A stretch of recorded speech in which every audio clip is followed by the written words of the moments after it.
दोस्तों, this is Richa and today I am going to discuss about the whole year 2025 और इसमें कौन से ऐसे 5 लेसन्स जो मैंने सीखे और डेफिनेटली ये मेरी लाइफ को और ज़्यादा मीनिंगफुल और ज़्यादा अच्छा बनाने वाले हैं। तो चलिए शुरू करते हैं। तो इस साल पहला लेसन जो मैंने सीखा वो कहती तो हमेशा थी, लेकिन उस चीज़ का प्रैक्टिकल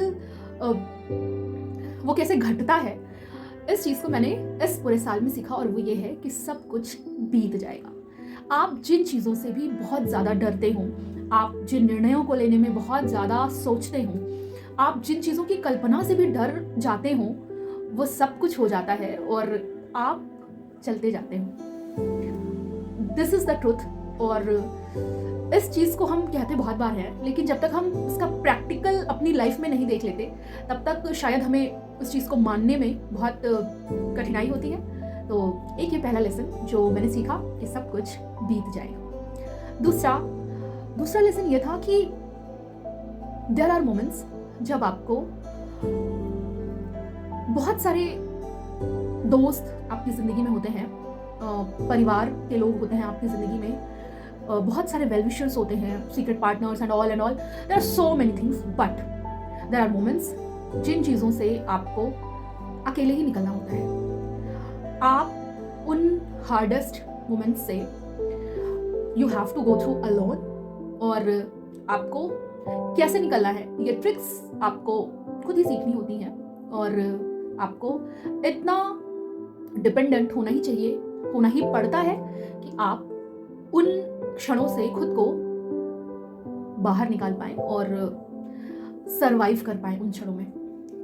तीसरा लेसन जो मैंने इस साल सीखा वो ये कि you must learn the art of making your solitude more fruitful. आपको ये आर्ट सीखनी चाहिए कि आप अपने सॉलिट्यूड को कैसे और ज़्यादा फ्रूटफुल बना सकते हैं। और हाँ, एक चीज़ आपको याद रखनी है कि आपका सॉलिट्यूड किसी दूसरे को देख करके इंस्पायर्ड नहीं होना चाहिए कि आपको उस सॉलिट्यूड में क्या करना है।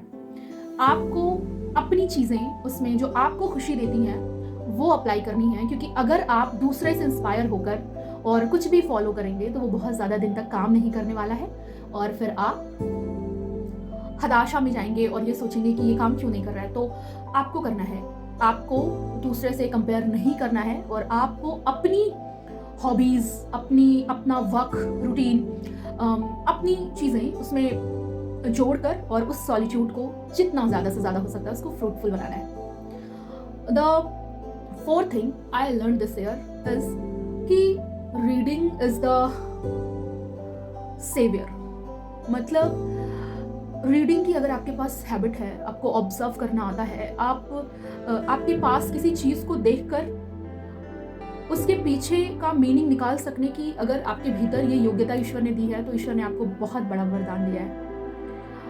और इस चीज़ को जितना ज़्यादा से ज़्यादा हो सके उसको एनहांस करिए, इस पर और ज़्यादा काम करिए और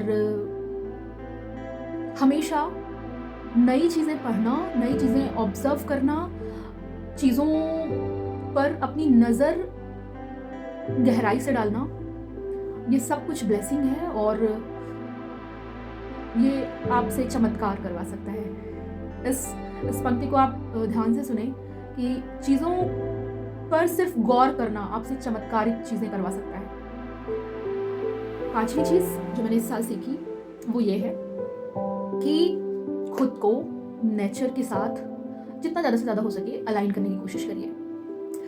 मैं हमेशा सोचती थी, मैं हमेशा देर से उठने वाली रही हूँ। ऐसा नहीं है कि मेरे जीवन में कोई ड्रास्टिक चेंज आ गया है और मैं बहुत एकदम वो सुबह उठ के और ब्रह्म मुहूर्त में उठने वाली व्यक्ति हो गई हूँ, नहीं।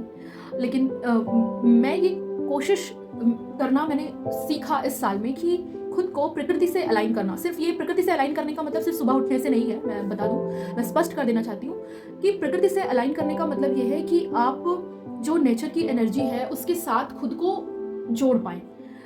आपने कभी सूरज उगना ना देखा हो, आपने कभी सूरज का ढलना ना देखा हो, आपने किसी पेड़ को सींच कर उससे निकलते हुए फलों फूलों को ना देखा हो, आपने पक्षियों का कभी इंतज़ार ना किया हो, आपने कभी उनके लिए पानी ना रखा हो, आपने पक्षियों के लिए कभी दाना ना डाला हो और आप कहते हैं कि आपने जीवन जी लिया।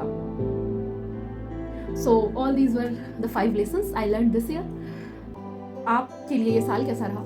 मेरे लिए ये साल बहुत ही ज़्यादा लर्निंग वाला साल रहा, बहुत ही ड्रास्टिक चेंज लेकर आने वाला साल रहा और मैं इसी पॉजिटिविटी के साथ, इसी लर्निंग के साथ और खूब सारी पॉजिटिव वाइब्स को साथ लेकर 2026 का जो नया साल आने जा रहा है इसमें एंटर करना चाहती हूँ और आप लोग बताइए कि आप लोगों के लिए 2025 कैसा रहा?